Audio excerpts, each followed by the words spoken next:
The Wrestling Mayhem Show, Since 2006, the pioneer in pro wrestling podcasting. This show is brought to you by IndieWrestling.us and IndieWrestling.network for your independent wrestling entertainment. Slice on Broadway, supporting Pittsburgh podcasting with the perfect pepperoni pizza. Just wait, just wait, just wait, just wait, just wait. Wait for the perfect time, then attack. Don't give up what you want, take it back. Wait for the perfect time, then attack. Do what you got to do, make it last. Wait for the perfect. It is the Wrestling Mayhem Show, episode 935. Tuesday's been talking about professionalized wrestling. I'm Mike Sorg at Sorgatron. What did I do with my name there? At Sorgatron on the social medias, wherever those may be these days. With me is the one, the original recipe, Riz. We bring the boom. That's what we do. Okay. We bring the boom. Are you We bring the reading boom that, to you. or are you sleep booming? I hate it when I boom. It's in been my a weird sleep. week, Sorg. It has been a okay? strange week. It is. You see There's your a name child that everywhere. came out with the big show that had the longest walk for the big show since like WrestleMania. We'll get where he it. had to take that giant, Oh, here we go. like Here we go. that giant cart down to the ring.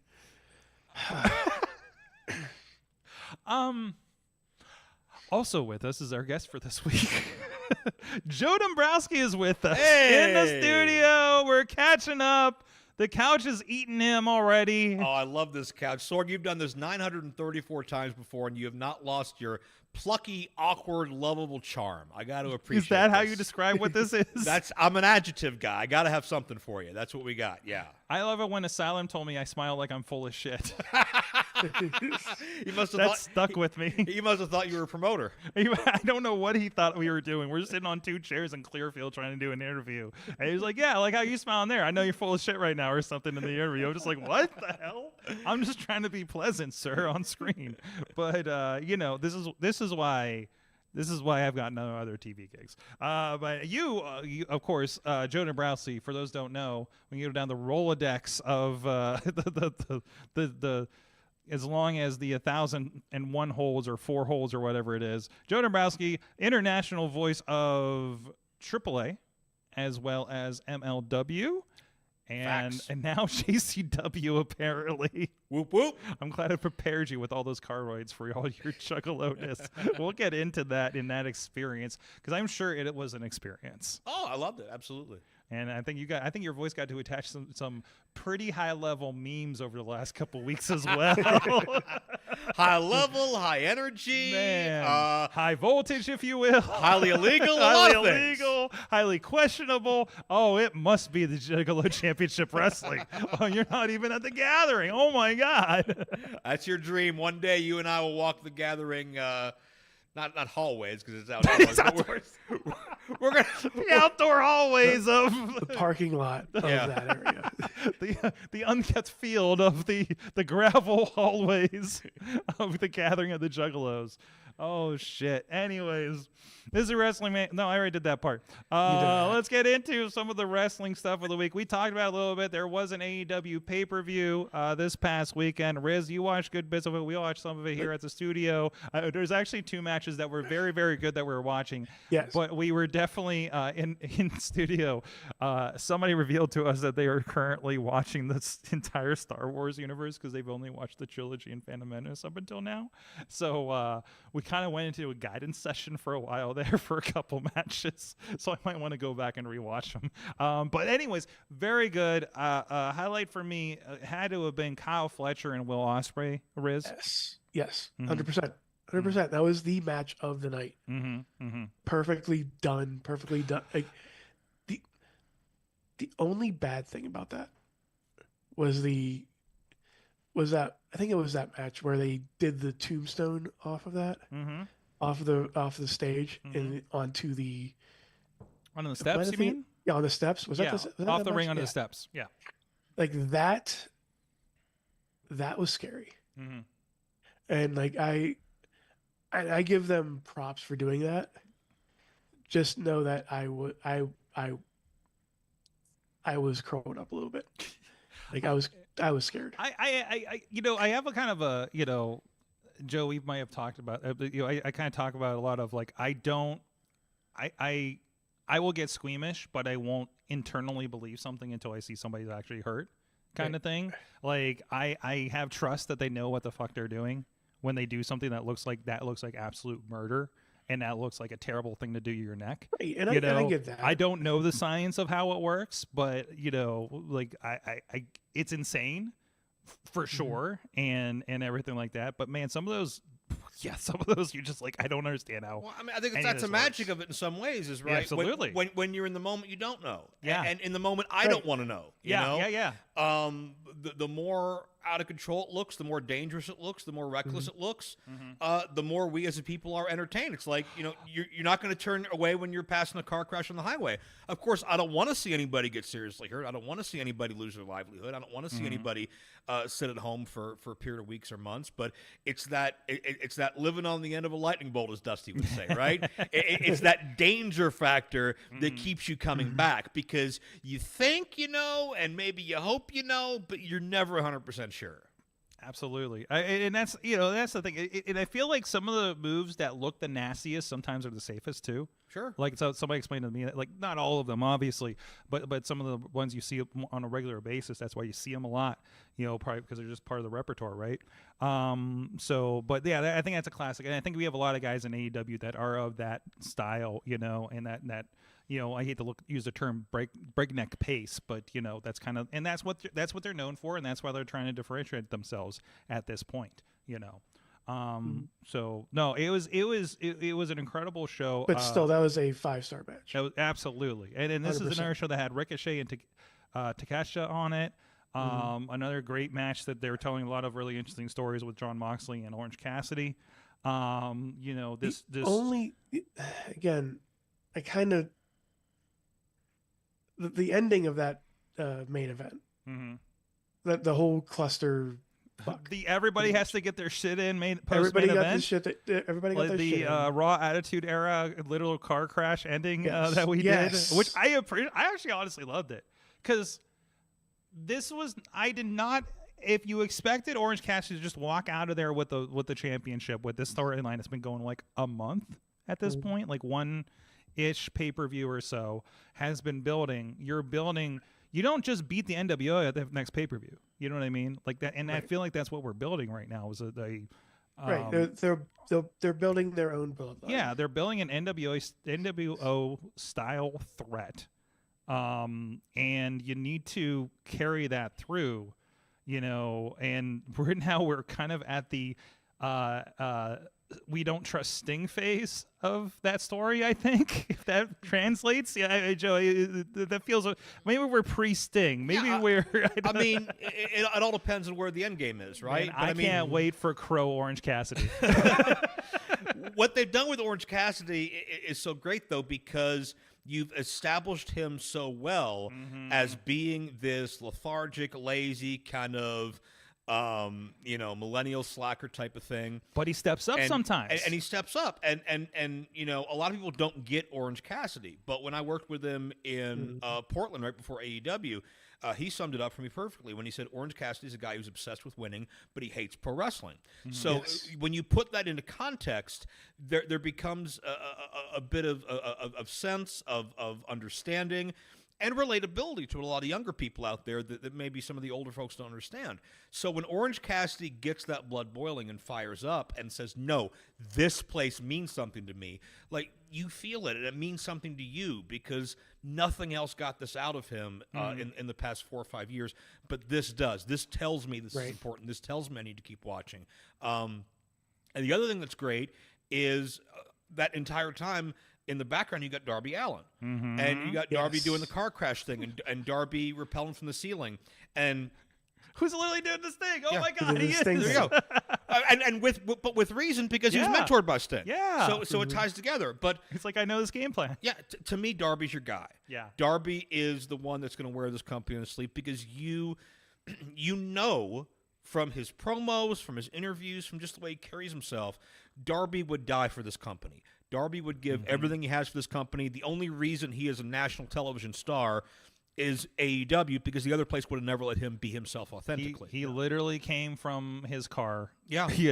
And no home to a signed contract and on television. So, yeah. but the passion that he exudes is the perfect guy you want on the front lines in that fight. And Darby and Moxley, it's your money match. Ever since, Darby lost his title shot earlier this year for Grand Slam, now we're watching that ascent back, and the fact that he will crash his car, jump off the sun, whatever he's willing to do to get there. And it's a beautiful thing, because I think the one big reason the NWO faltered is after a while, nobody was as cool as the NWO, except for maybe Sting.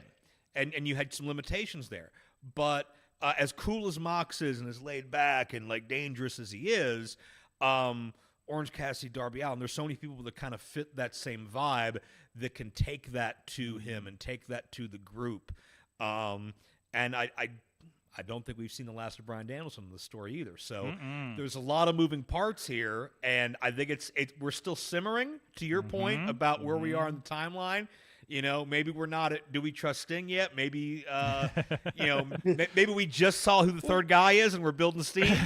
But I think we got a lot more legs to this, and I'm intrigued to see where it goes. And it was a car crash. It was, those who don't know, It was from an the actual head-on car crash. It was it led to a literally. car crash, but it was like everybody was involved.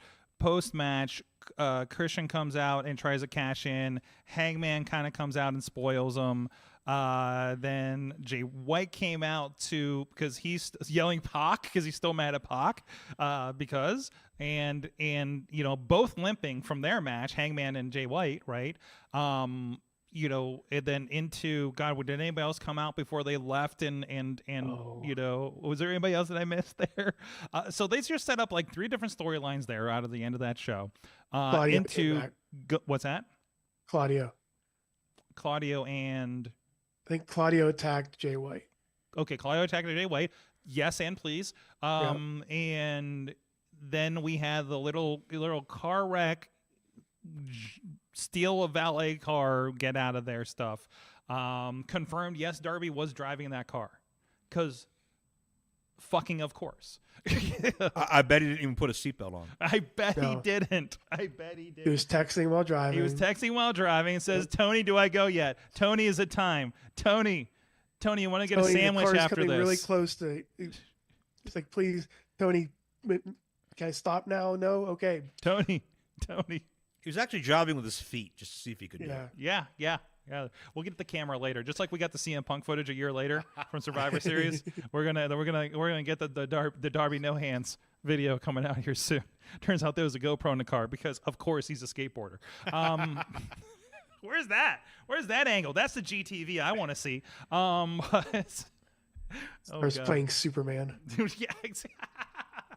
Oh, he is buddies with Tony Hawk. So if we can pull some of that Tony Hawk Pro Skater soundtrack out, I'm here for it. Also from the AEW pay-per-view, there was a very divisive, but I would say a generally positive situation. Yeah, they kept saying, here was my thing. I was sitting there, watched most of the pre-show, and it's like, listen, if you're going to bring somebody in from outside of wrestling, I feel like you can't just be like, and here this guy is, because I'm like, I don't know who the fuck this guy is. You know what I mean? Like, usually it's like, hey, here's so-and-so from USA Network something, and you got a little fucking timer thing, and you're telling me the Costco guys, and obviously this is a TikTok thing.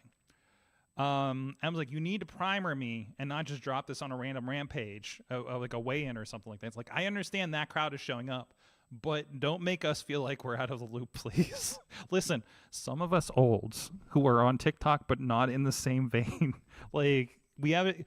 It's just like there's 1,000 channels. There's 1 million verticals in social media, and there's no way I'm going to know everything that's fucking going on. You go to a VidCon where the YouTube stars all collect, and you probably don't watch any of them. No. But there will be 100,000 people for that one person. It's crazy, right? So, and then of course, right before it, they did show a primer of what exactly. I was literally pulling up the video and watching the main video. I'm a Costco guy, of course. I'm such and such eating chicken on a stick or wherever the hell that was. And It's a chicken. I'm baked halfway sword. through the video, and they started playing it on the TV right before the match. I'm like, oh shit, okay. What was his name? Big Justice was a part of that, and apparently is a 20-year wrestler who's wrestled around here. Joe, I found out. I pulled up his cage match. Okay. He wrestled in like 2002 in Punxsutawney for, it looks like, a joint show for APWF and NWA East. Okay. / NWA. All three logos come were on it. back. It was crazy. Yeah, I know. We can come back. I actually messaged one of the promoters that says, "Hey, did you know this guy on TV right now has some history with your company?" You know, so. But You can come back, and I can see the Rizzler, and throw him out the building. yes. Anyway, either way, brought a lot of attention, as half of the people sitting here were like, I don't know who the hell this guy is. This is a crazy, this is stupid. Watching Twitter, Blue Sky, whatever, going, this is stupid. And I was like, that entire arena, 10,000 people know who the fuck this guy is and probably bought a ticket for him. It works, and he's relatively local. He's a 20-year vet. Apparently he has not wrestled much in the last 15 years. But he had enough know-how to get through it. he did, with a broken foot, apparently. Yeah, what a worker. Not embarrass himself, not embarrass the business. And bottom line is you and I can have our opinions on it because we're not the target audience. No. Honestly, because we're already there. QT Marshall is such a great foil for something like that. QT gets it on such a level that the internet will never understand. Yep. But he gets it, and anytime he gets a moment in the sun, whether it's here, whether it's his AAA run last year, whatever the case is, I'm all for it. But there's always been a history of using celebrities, and sometimes celebrities on the fringe. Like, I'm sure there's plenty of people who don't watch football and didn't care that Kevin Green was on WCW or. Whatever the case is, all the way back to Mr. T and Cyndi Lauper, and or as Chandler was pointing out, that Vanessa Hudgens from High School Musical was on Raw last night, apparently. Okay, well, there you go. Yeah, that's true. And I bet she didn't even have a broken foot, so I'm not even that impressed by her. But the fact is that there's no such thing as mainstream America anymore, right? All entertainment, all media is so segmented. Yeah. So you have to find a way to cross-promote. You have to find a way to get eyeballs on you. And you don't have to like a TikTok celebrity or an Instagram influencer, but you can't take away the reach they have and the value that they bring with their built-in audience. And it's always been about getting people who aren't watching the show to sample it. And if you come for the Rizzler and then you stay for Will Ospreay, welcome aboard. We're glad to have you. Riz, obviously, we have some brand confusion issues around this match and the bell timekeeper for this. I was concerned about the Rizzler's ability to keep time. I didn't know if the Rizzler was qualified. The Rizzler was also, 8 years old? Or something. Probably. I think it had to be a digital watch. It couldn't be like a wall clock. You can't read those. Exactly. No, not yet. So we did. Riz, this has been going crazy. Every time I try to plug in your name on social media, I end up getting Nyla Rose because she's like the Rizinator or something. Yep. So I decided. Nyla's. I was going to point out, Nyla, you're able to use my name. I'm not going to argue with Nyla. No. But we did put out a statement this week because I thought it was necessary. We're kind of seeing what's going on out there, and do we know anybody who can make this official? Make what official?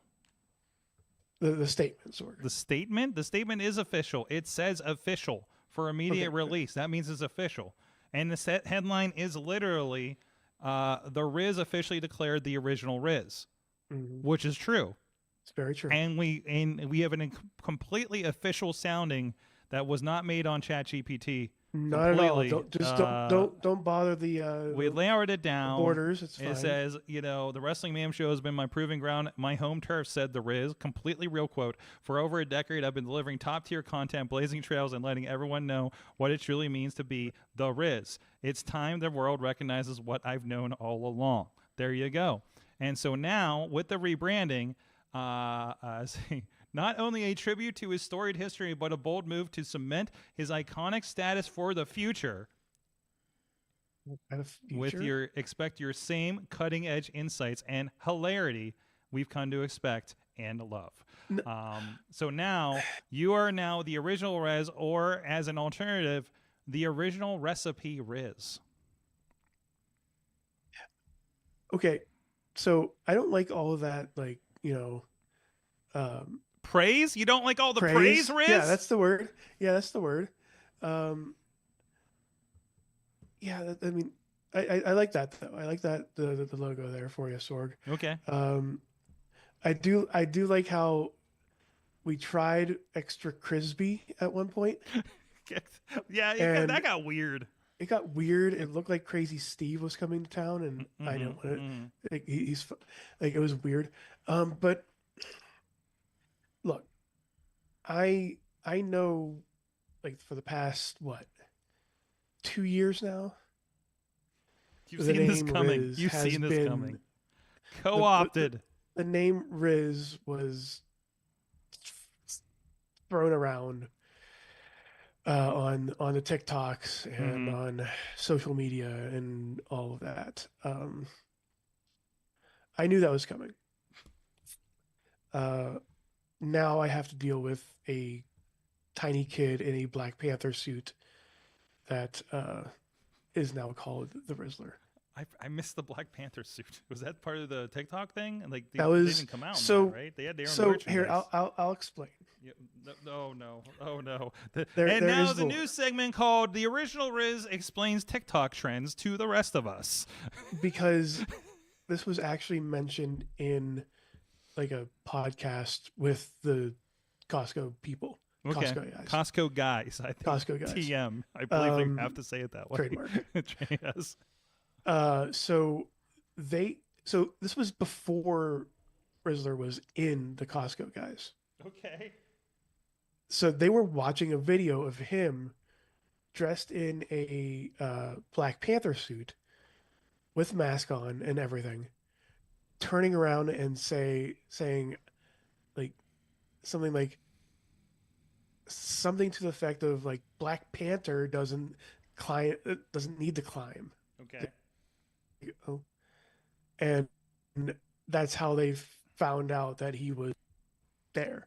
And and apparently they reached out to him, and so pretty much what AJ and Big Justice did was they used their talents to influence the Rizzler.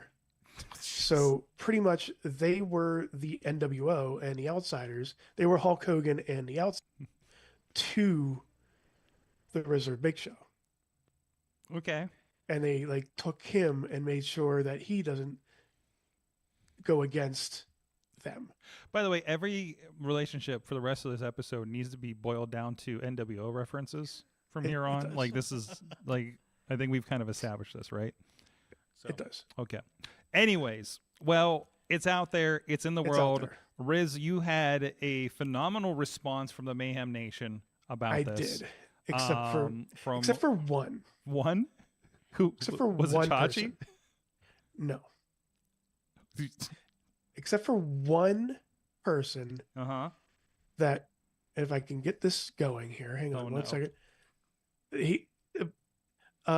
He apparently doesn't like, or just decided to call me by my first name.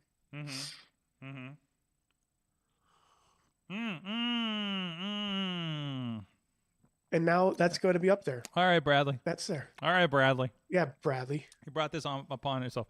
If you can't tell by the fuzziness of the picture, Joe, that is Bradley receiving a full-on wedgie live on the internet as we stream this show from and not behind an extra paywall too. So no. We give that out for free. Sometimes, that's something else. Sometimes Riz just pulls that up in the middle of business meetings and just says, "Listen, if we don't strike this deal, this is what's going to happen to you. This is what's happening. I know this guy, and we used to know this guy. Bradley, if you don't call me that name, if you call me my name, this goes down." Or up, as it may be. Anyway, speaking of people, speaking of Bradley and friends over at that support us, and for some reason at patreon.com/Wrestling Mayhem Show. That's a big sell. Thank you everybody that does support the show actually over there, and we do we go live a little bit early for you guys over on Patreon, and of course if you stick with us over there, you'll see when we go to break and whatever we get into behind all the graphics and videos we're playing for the live crowd out there in the Publix, and of course any post-show discussion that we have will be a part of that feed as well. And then you do get the Patreon pastry. The Patreon pastry. Ooh, that could be something. I mean, Thanksgiving is coming up. Thanksgiving is just 2 days away here. But anyways, thank you to everybody that does support the show. Our friends at the Fan of the Show level, Bo Diggity! Woo! As well as Team Hammer Fist, the Tupac family, Bubba Brewer of the Triple B Podcast and APWF, Jason French at the Poppy Club level, Dave Profile Bonner, Rats in a Trench Coat, Tony Kincaid, Matt True Prince Pro, who I will give a shout out because they did a fun video that I showed by accident earlier, previewing actually the 880 wrestling show at Penn Brewery here on Wednesday night. So Matt has been amazing putting gifts out now on Blue Sky, so please follow that, and I'm glad to see there's more wrestling content, especially representing local area wrestling here that we work with is becoming a part of that, and Matt's spearheading that, if you will. Thank you also to the rest of our crew at the Pizza level, the Riz, boink, there you go, and as you can see in that wonderful picture, our manager, Bradley. You guys support the show too at patreon.com/Wrestling Mayhem Show. He's still pointing. He's still pointing at him. Oh my gosh. Joe, were you booping? What are you doing? Yes, I am. What is happening? Joe. Again, I got to take this down so it doesn't look like... so you don't forget about it when you do your business meeting tomorrow. That, and it doesn't look like anything. Or like, family Zoom or something. In the way. There you go. There we go. There you go. Oh my God. Joe, how are you doing over there? Good luck segueing off of that. I mean, I've seen the stuff that you were working on the last couple of weeks. I'm sure you're fine. I feel great. I feel a lot better than Bradley did when that screenshot got taken. I'm sure. I'm sure. Let's talk a little bit. I want to talk about physical media with you in a little bit, but let's talk about what the hell have you been up to? What haven't I been up to? We were talking about, what did you say? You were home 30 hours in 12 days 30 hours or something 30 like hours that? and 12 days from whatever it was, October 21st to November 3rd, something like that. So you got attached to, as referee George Ross last week, and we are actually scheduled to have Facade and Neon Ninja on next week to talk about this as well.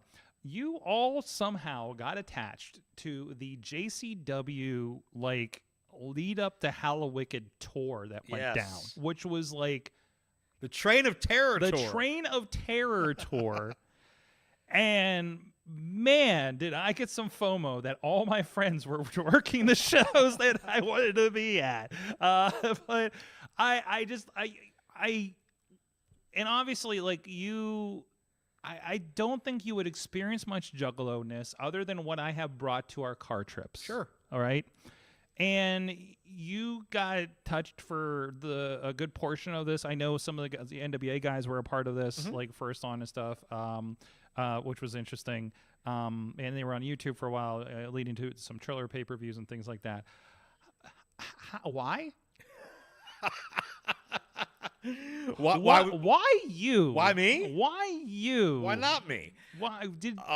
Why is this my fault somehow? I feel like this is my fault. Most things are. Okay. But, I met Violent J in Atlanta. Okay. For MLW Battle Riot. Okay. Because he was one of the 40 men entered in that match. Oh, jeez. And God, he's been everywhere lately. Yeah. It's amazing. So this is back in June, and you know how I do before broadcast. I always make sure to talk to the talent. Yeah. So obviously I knew who Violent J was. Obviously I knew ICP. I knew a very general version of kind of their career and their discography and their time in wrestling. The stuff I made you listen to in the car. Yeah, but I want to always have a repartee with the talent. So it didn't take me 15 seconds talking to Violent J before his passion for this business really bled through, and just what an honor it was for him to be there, and like how much it meant to him that him and Shaggy have been in every major promotion except for one at this point. And that's, you know, an untouched resume from somebody from their world, almost untouched from anyone from our world. You know, that's how crazy that is. But, you know, so I appreciated that passion from him and how happy he was to be there. And he appreciated the passion from me and that attention to detail and the fact that I gave a crap enough to actually speak to him and prepare. So that started the relationship, and we had talked. By the end of the night, he was telling me he wanted me on JCW, and took us a few months to get it done. We had a false start here and there, but the scheduling worked out. I got a call from a mutual friend. God, it had to have been 2 weeks before the tour. Of you know, hey, what are you doing on all of these days? And you know, I did have you know, one booking I had to cancel to be able to do the whole tour because the travel just wouldn't have worked out. But you know, I started in Pittsburgh and then made my way to Detroit to meet the Van Caravan, and then to join the train, if you will. Choo choo. And then down to Nashville to officially start the tour. And then I think it was from Nashville to Birmingham, Alabama, then to Little Rock, Arkansas, and then Columbia, Missouri, St. Louis, Missouri, up to Milwaukee, Wisconsin, down to Joliet, Illinois, and then across for 2 days in Detroit. And that was the Triller special and the Hallowicked matinee card. And it was really cool for me because I only had to work 90 minutes a night. And Really? for me, doing these 3, 4, 5 hour marathon shows sometimes and these long TV tapes, these long Triple Manias, and don't get me wrong, I love them all or I wouldn't do them. It was a different animal. But they're so emotionally exhausting. It's like I can be done at 8:30, you know, or 9:30, whatever time zone I'm in, and, you know, be back at the hotel. And the crowds are amazing. Like if you aren't familiar with Juggalo culture, you wouldn't like this. Feels like it shouldn't work, right? You have this like underground rock show, and you have pro wrestling. Like you're gonna split the audience. Usually, right? it's awkward as hell. Usually, when you see like an indie do it, it's, I cannot recall one where half the audience cared about the band that was there. Yeah, or vice versa. If like a touring outfit wants to bring in wrestling to wrestle in the parking lot or something, people just kind of, oh, look, that's weird, and then they move on. Yeah. But no, they were into everything. I mean, they hate poor Kerry Morton's guts. I mean, that kid's lucky he got out of half those places alive. And Silas Mason, who it was Terry Gordy in Iron Claw, and he might as well be Terry Gordy now because he moves so well, and I love Silas. He is such a caricature. But they hated him, and they hated Briar Wellington, and they love Willie Mack, and they love your Mac Crosses, and they love, you know, the Neon Blondes. They're so invested in everything, and they're not a crowd that's watches wrestling every week, so they're not burnt out on everything. So a lot of the little things gets them, you know, seeing 7-foot-tall Baba Thunder, who, you know, unfortunately, you know, you may remember him as Commander Aziz or Dabakato or whatever, but to see him in his element doing his thing, that's cool. Oh my God! He did look familiar in that clip. Okay, to see the Amazing Graysons do the new back seats, and Graysons worked for me in 2017. Welterweight Wrestling, they were there. So to go full circle, and now they are mentored by Johnny Kashmere, and they're carrying on that Johnny and Trent spirit, you know, and that attitude and that vibe and the silver pants and the double team moves, and to see them excel. And I always thought they were so talented when they were young kids, but there was just something missing, right? They were just guys. But now, with kind of the boy band entrance and kind of that like, you know, the boy band motif of like Tommy's the cute one and like JP's the bad boy and like Cashmere's the mentor. Like everybody's got a role, right? And then, you know, to see them work with Bang and Matthews, so I think the World Ever is an upcoming team in the Midwest. It just works, and it's timed well, it's paced well, to where moves, you know, and you get in and you get out and you give them just enough. And there's nobody on that card that's like anybody else. You know, everything's different. Everyone's different. And I think what Jay appreciates and what Jay wants to do, he doesn't want JCW to be, oh, that's that clown bullshit. That's just ICP, whatever. Like he's not trying to do Stranglemania. He's trying to get JCW the respect in the wrestling community that, quite frankly, I think it deserves. You know, and is it rough around the edges? Yeah. Are there some things said and done that maybe all parts of the audience won't appreciate? Yeah, absolutely. But a lot of areas of wrestling are like that now. Jay wants the wrestling community to embrace JCW just as Jay has embraced the wrestling community. And one step of that, maybe a small step of that, is having someone like me there to be that voice and to string that continuity together. And, well, if you remember back when we streamed Lunacy 3 weeks ago, this happened, this happened, this happened. And that detail and pushing the Triller relationship and pushing the social platforms and just being, for lack of a better term, the straight man in a very wacky world, you know. And I love the fact that they put me with Zach Amico, who he's a comedian. He painted up every night. He wore these just extremely colorful garbs. I'm not familiar, and I saw one picture of you with him, and I was like, what? Yeah. I didn't know the deal. But he had some great one-liners. He had some great zingers. He had me kind of, you know, trying to stifle my laughs under my breath. But, like, I want that, or like Manny Fresh was with us on the Hallow Wicked broadcast.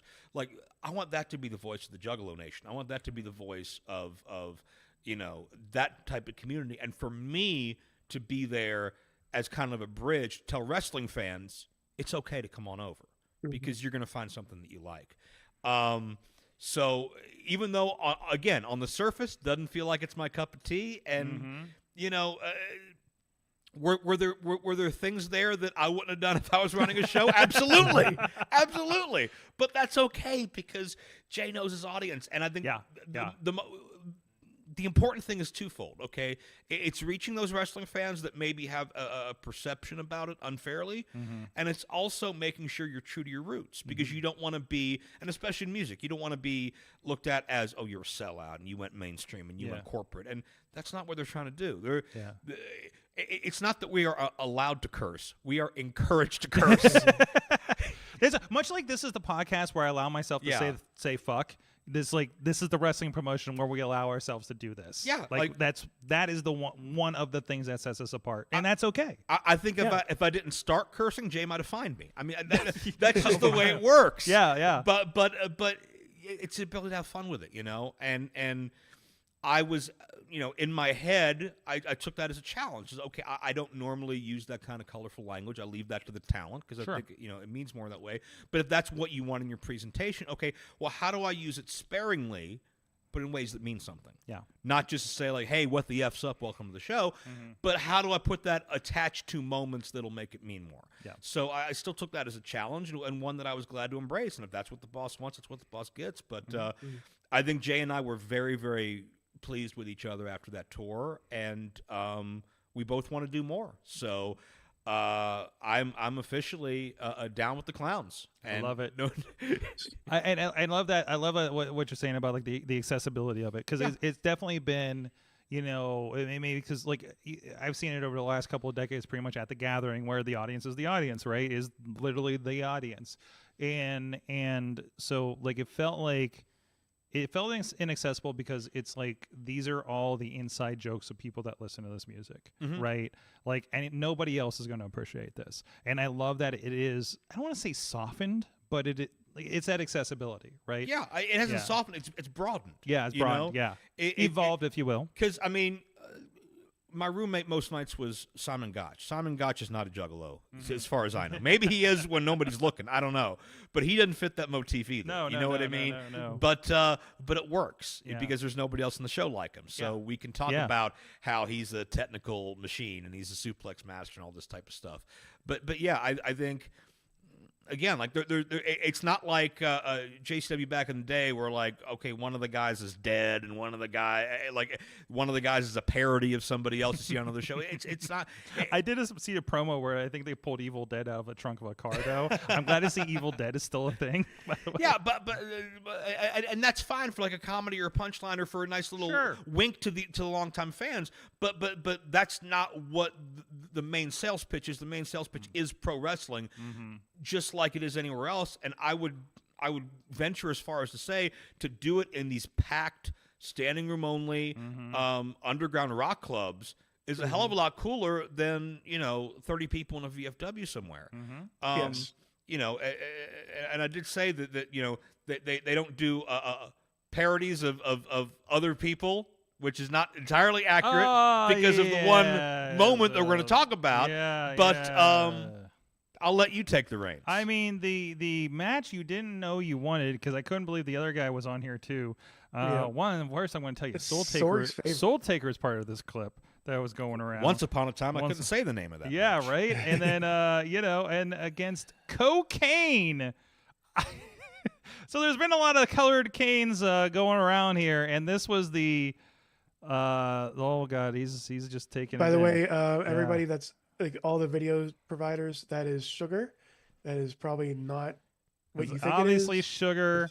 Oh, we're not getting on TikTok with this one. But yeah, so Soul Taker and Cocaine, and this became a viral sensation, even at one point pissing off a certain Rhodes brother in commentary. Yeah. So it's like this is the kind of this is the wrestling is fun crowd. Sure. Yeah. And that's the thing is like I don't think anybody involved with that segment or that broadcast or involved as a fan that watched it and enjoyed it should be surprised that a Dustin Rhodes would say something or a Jonathan Coachman would say something, and they're well within their right to. Coachman. Yeah, but here's the thing: nobody responsible for that segment put it out there because they thought it would unite the country and solve world hunger.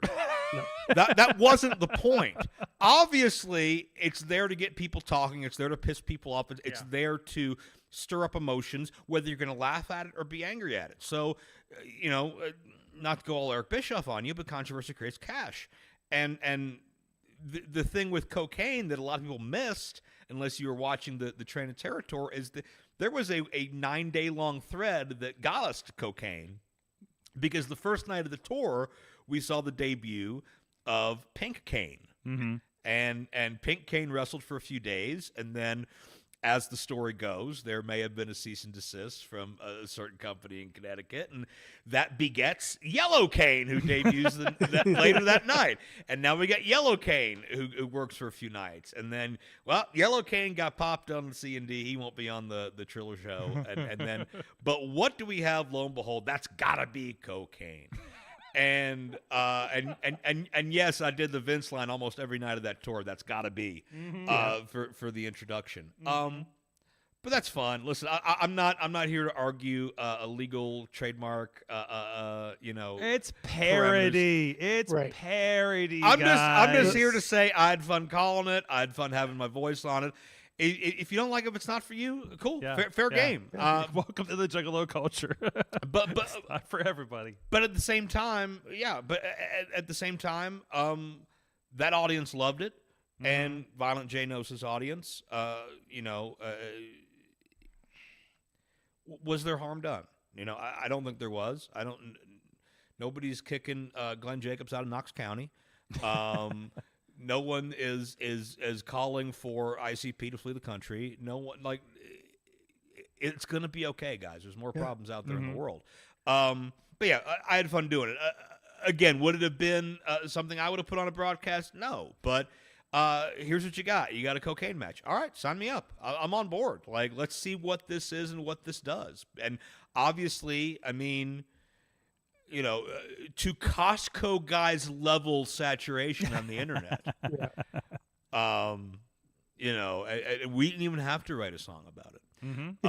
But yeah, I love it. It's fun. I love that you're part of this world now. Whoop, this whoop. is great. This is great. It's like just it's like you were drawn to it from another area, right? Like a what's the word I'm looking for? It's like this shaped, a little bit a magnet. Fuck you, Oh. Riz. Fuck you, Riz. Hey, I had to get one. I had to get one. Oh my Okay. God, you were doing so I had to good. get See, one. I thought he was going the way of a cocaine reference and say I was chasing the dragon. That's. I don't know how Riz is on drug references. No. Well, I'm glad to hear about your travels. I'm glad that you've had this experience. First of many. Yes, I want to talk physical media with you, but first give a shout for IndieWrestling.us. A lot of stuff going on, including is audio. There we go. Well, that's weird how it's in the middle, but that's okay. Move to the side. There you are, Sorg. Here is tomorrow night live on IndieWrestling.us. Not up there. Wrestling. We're not gonna be outside though. We're gonna be in the ballroom, but it's still gonna look pretty cool. Somebody's gonna take video like this. That's gonna look really, really cool. We're just gonna do a classic live stream ourselves. But no, a lot of fun there. Penn Brewery's been a great partner. It's still in front of my face. And the other side. For 880 Wrestling and everything. So that's really fun. I'm looking forward to that. And also give a shout out to our friends. We're not going to be live streaming. We're doing live to tape for our friends for Big League Pro. That's going to feature, I believe, it's an NWA Exodus or NWA Midwest Championship match between Pretty Boy Smooth defending against Donovan Dijak, which is going to be a lot of fun. Yeah, it's going to be a lot of fun. I can't wait to see that one. So a lot of fun stuff going on there. And we do have physical media. I don't know. I put a picture out of all the DVDs we sent out. We had to catch up over probably a month of orders. But so we do have DVDs for about every title there, include our friends at Neo Pro Wrestling who have just had a couple of shows that'll be coming up online and on DVD very shortly. So go check that out. Support some independent wrestling.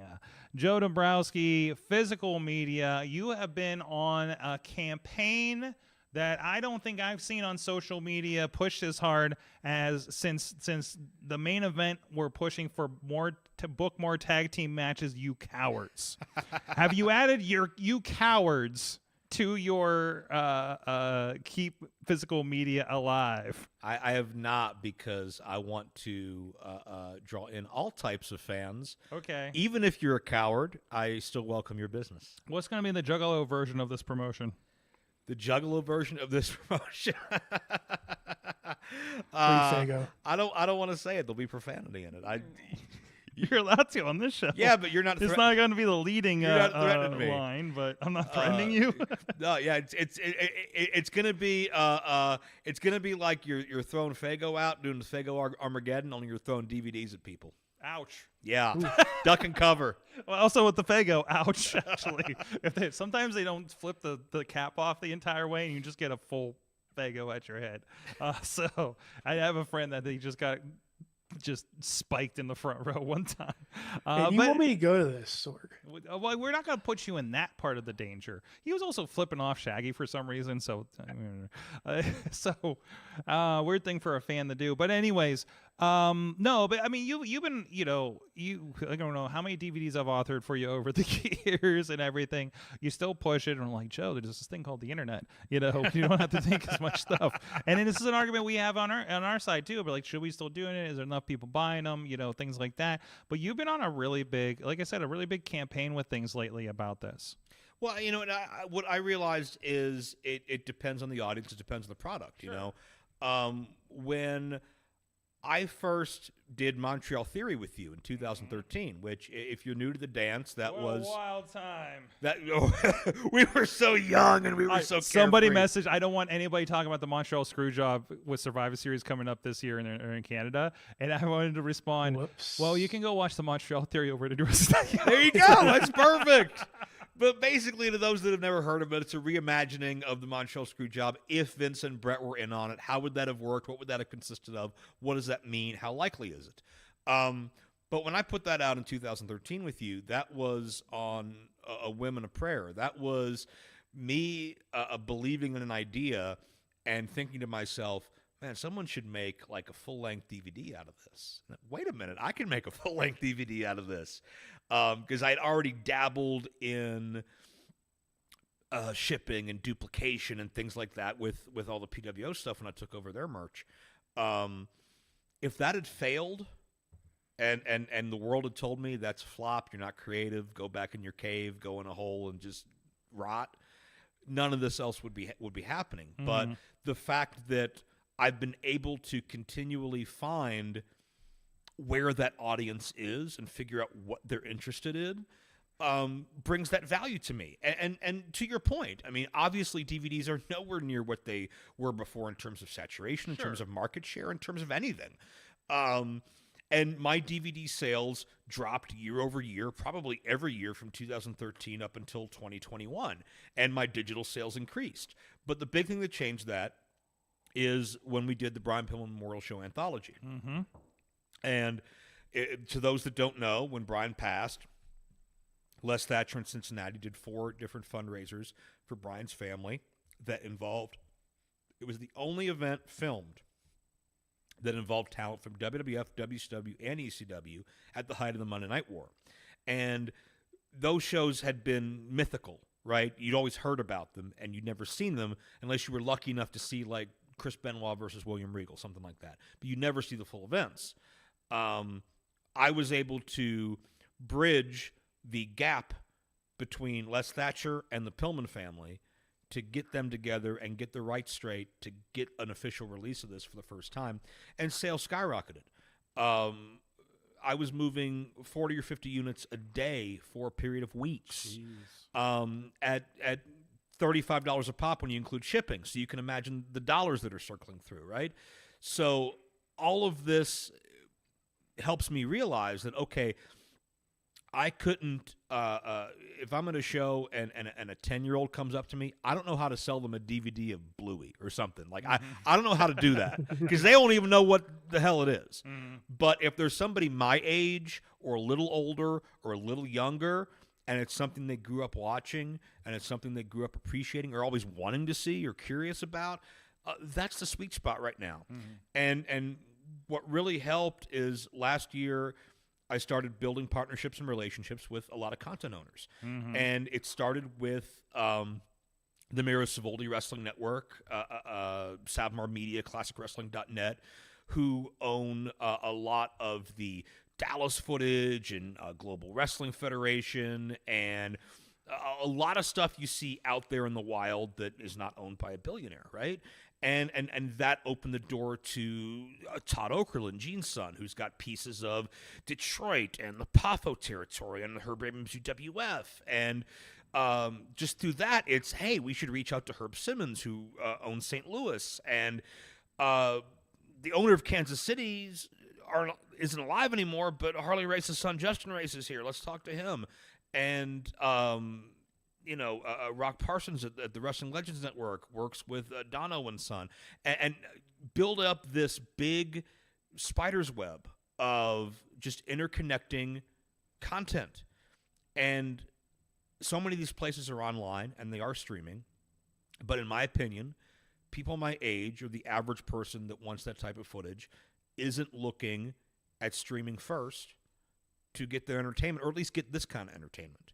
To look blind. Maybe you'll be on Netflix. I'm on Netflix. I'm on Peacock. I got more hard drives and thumb drives and flash drives than I ever thought I would. I'm not dogging digital media. Yeah. But I think there's a certain level of audience and age of audience and demo of audience that wants something to physically hold, that wants something that feels like a collector's item and not just something you watch and forget about.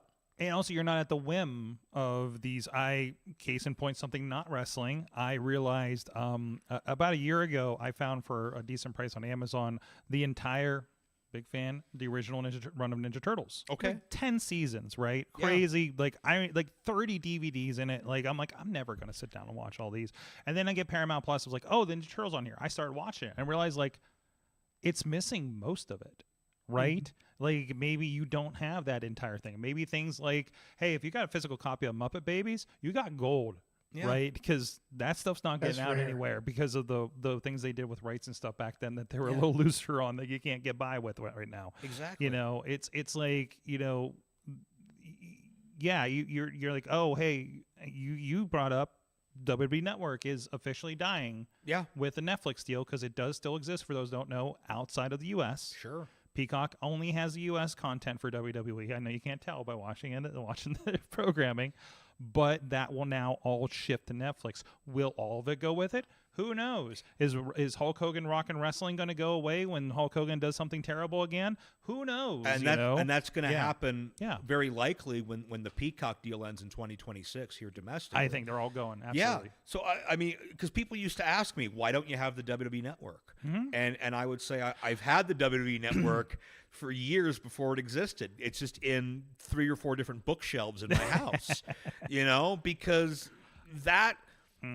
If you pay for and anyone that's paid for the WWE Network, again, I don't dog you for it. Can't beat it for the value. That's for damn sure. Without a doubt. And everything's convenient. It's in one place. They give you exclusives. Yeah. But here's the thing.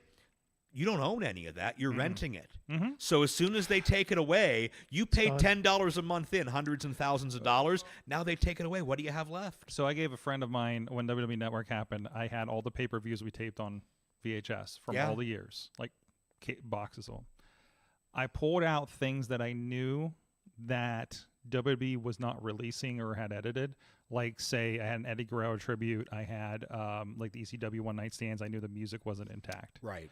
If you want old ECW, watching any old ECWs, sponsorships and graphics have been overlaid. When they started taking away the WWF logos terribly from those shows, and it was so god awful, right? Yeah. Like, there's a lot of reasons to do that. I wish I didn't give those tapes away. I don't know how much they'd work right now, but still. Sure, you could still attempt to transfer them or whatever the case is. So, yeah. But there's so much footage like that out there now that maybe isn't being preserved and isn't even available legally. You have to dig through the scours of the internet. Like, who owns Memphis Wrestling? You know what I mean? Like, I think you own 3 episodes and no one's even told you. Like, that's how messed up the rights are. Yeah, you explained this to me one day. It's wild. There's workarounds and there's loopholes that I'm working on to where I can start selling it soon. But like, WWE is never going to officially put that out because it's so muddy. There's certain things that I won't get into details now because it'll spoil some future plans. But certain companies that WWE has bought the libraries for, they haven't bought everything. They bought a lot. They bought certain episodes or a number of hours or a certain show. But they didn't buy like the bankruptcy rights to the company to get everything. Yeah. So there's stuff out there that if you know where to look. And we've done compilations this year. We've done 1 on Harley Race, 1 on Andre the Giant, 2 on the Von Erichs. And still to come, we've got in the upcoming months, we've got Ric Flair. We've got Eddie Einhorn's IWA, which, if you're unaware, was the first attempt to have a national televised promotion in 1975, backed by Eddie Einhorn, who I think went on to be vice president of the Chicago White Sox, something like that. Whatever the Chicago baseball team was at the time. But he's a very rich man, a businessman, investor. And to experiment a little bit, we're planning on something with the Young Bucks to see if a more modern audience will support it. And all those titles are available digitally as well. ProWrestlingLibrary.com is primarily digital, but the DVDs allow it to travel to a place that digital can't, right? It allows me to have an eBay store, to have a Mercury store, to have to go on the road with these things to the towns and meet these fans who say, man, I remember when my dad saw Andre when he was a kid and he told me this, and this, or man, the Von Erichs, hey, did you see that movie? What did you think of it? And to start these conversations and to rekindle this passion in fans, and they feel like they're getting something special because, looking at things, it's they'll see this lineup and like, wow, I never knew this happened. I never knew, Harley went here and wrestled this guy. I never knew, this upcoming Flair set. We've got a Ric Flair versus Ricky Steamboat match that I don't know if it was ever televised. It's not from Jim Crockett. It's not from WCW. It's certainly not from WWF. But this stuff's out there, and people don't know because nobody's been able to curate it properly and present it properly in an organized way. And I want to be able to put it out there. I want to be able to save and preserve what's left. Because think about it, too. so much of the TV back in the territory days wasn't saved. Yeah, big problem with Pittsburgh when we were researching the Pittsburgh stuff. It got taped over because Yeah. videotape was so expensive back then. Yep. You'd take the tape, you'd bicycle it to all your towns, and then you'd record over it because nobody saw value in it And back then. there's no value in replays. There was Yeah. no value in catalogs at the time because nobody saw that future happening of easy duplication. I just bought from a collector, I think about 700 hours of Portland wrestling TV.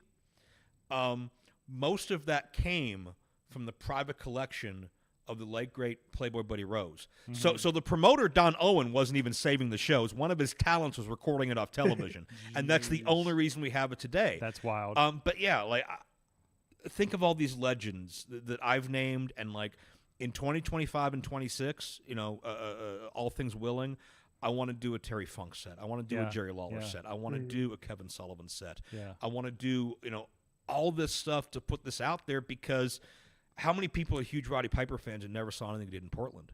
How many people are you always hear about it. How many people are huge Macho Man fans and never saw anything he did in his dad's own promotion? Yeah. Or in Memphis, except for maybe people have seen like the cage match with Lawler, stuff like that. It's out there, but I want to be able to package it together in a way that people can feel like they have something tangible, they have something worthwhile, something they can hold on to forever, and a legitimate piece of history. And there's matches we put on here that have never been released. We've dug out and found Japanese TV feeds. We have found torrents. We have found bootlegs. We have found garage sales. We have been looking long and hard at anywhere this footage can be to just bring it back and bring it to where people will appreciate it and love it. And you can see a lot of those great titles there. We just started putting up episodes of Kansas City TV, courtesy of Justin Race. I want to get every single territory. Probably won't get New York, but I want to get every other territory represented in some form or fashion because there's always some bleed over, right? Like I can't touch AWA, but like AWA guys worked in Chicago for Bob Luce. We got Bob Luce footage. Obviously I don't own Jim Crockett, but Flair is the traveling champion. He went everywhere, Florida is owned by Stamford, but there are certain features and projects that were put into place before Mike Graham sold that library that are still out there. So there's so much out there to bring to people, and I want to put it all in one place. I want to put as much of it on DVD as I can if the audience will have it. And wrestlers need it because you can learn so much from watching, back then. People do things that no one does now. You do it now, it'll look brand new. And I think fans deserve to see it because there's a whole world out there, and history's not just written by the winners. History is written by the people that survive, the people that keep putting the work in, right? And the counter, Shane Douglas said this to me the other day, the counter for misinformation is more free speech. So if something's out there, the narrative that you're not digging, what do? You shout it down. There's a whole wrestling world out there that you're not going to hear about in the mainstream companies, and I want to present it to everybody. There you go. There you go. Do you feel like? I'm sorry. Do you feel like there's more, like, territorial of these tapes, like there was back in the day, where it's like in New York, or in the Northeast, there's this one group that has all these tapes, like in just pretty much like what it was in the territorial days for wrestling. Do you find like there's just that group of people that hold on to their babies like that, like the footage of that stuff? Yeah, I mean, I think there's always sentimental value there. I think there's probably gold mines in someone's basement right now we don't know about. There's some old Schrodinger's basement. There's some old grandma somewhere that is sitting on every episode of Memphis TV that ever happened, and she's like, I hated that damn Bill Dundee, and she's holding on to that because she doesn't know. Yeah. I don't know if it's so much as geographic as it used to be, but it definitely is segregated, where there's collectors out there that may have this or that and don't realize that it can be monetized or whatever. Like, I mean, or have the means or Yeah. the idea. Yeah. Yeah. I mean, and Herb Simmons in St. Louis, he got the St. Louis library from Larry Matisick when Larry passed. He was the old St. Louis announcer, and Larry got it from Sam Mushnick, the legendary promoter there. So there's this trail that goes down, but Herb wasn't really doing a lot of it outside of like his own podcast and his own like St. Louis Hall of Fame, his wrestling club down there. He runs a great promotion down there, and he's very active in Cauliflower Alley. But like he's not that type that is really in tune to what the possibilities are in 2024 with DVD, what the vastness is of the digital scape. But you know, and I'm thankful to say, like, thanks to what we've been doing, like Herb gets, you know, and I'm not paying for a condo for him or anything, but he gets small payments every month as a result of this, and so do the Savoldis, and so does Kevin Kleinrock and Les Thatcher, and so many people that I work with. And if there's something out there, I want to see it. If it's not available anywhere else, I mean, I'm a big fan of lost footage. If I can get rights, I will sell it. If I can't get rights, and I think it's lost and dead and buried, I might put it on my YouTube. I mean, we just found not we, but like the human race just found a George Hackenschmidt match. You saw that, right? On Twitter from 1908. Boggles the mind. You know, who knows what else is out there? If we can watch wrestling from 1908, It's crazy. and even back then, you could see they put all the fans on the hard cam side. They knew even back then. With the hard cam, brother. Yeah. But yeah, I mean, just to watch Andre the Giant in a Hawaii Battle Royal with like Tatsumi Fujinami and Don Morocco, Love it. Andre and Bundy, and they're in the WWF at the time, but they go down to Hawaii to work for The Rock's grandmother. Yeah. And so they're doing the Colossal Jostle on NBC, Saturday Night's Main Event, and then a few weeks before or after that, they're doing the 6-man with Kevin Sullivan down in Hawaii. Like, things like that that'll blow people's mind. They don't know what happened. Love it. And I love finding that, and I love saying, like, here, like, you enjoy this just as much as I have, because, you know, wrestling is something that should be celebrated, should be loved, and the territory system was so in the weeds that there's no way you could know about everything. And I'm still learning. I'm loving finding things I never knew existed. And I'm just having a blast. I'll tell you what, editing video, and today I voiced Ric Flair versus Bruiser Brody. How about that? I think I saw the tweet about that. Yeah. Like, how? Like, when we did the Andre set, I voiced Andre versus Nick Bockwinkel. How's that make sense? Who the hell am I? It's a hell of a lot more fun than running a live show. Tell you that. Awesome. Well, Joe, it's always great to see what the hell you're working on. I love hearing the stories about how you're finding everything, you know. And ProWrestlingLibrary.com, go check it out. I need to catch up. There's a lot of stuff in there. It's been a while since I've worked on a DVD for you. So yeah, and there's more to, and there's so much stuff we're doing that's just digital only, like any of the TV episodes, like Wrestling Titans or Kansas City TV. Yeah, we just started running the Rock Parsons Classic All Star Wrestling, hosted by his son Adam, who's a great kid. The fun clip I don't even know where it's from. But there's a brawl going on in the ring, and just the canvas is imploded. It's like they're in a waterbed. It's ridiculous. But yeah, just random stuff like that. But yeah, ProWrestlingLibrary.com, 500 hours of digital content, and a lot of the heavy hitters are on DVD too. So check it out. Go check it out. And we have a lot of commentaries from the chat room. We're going to get back to that after this break. We'll be right back. Ooh.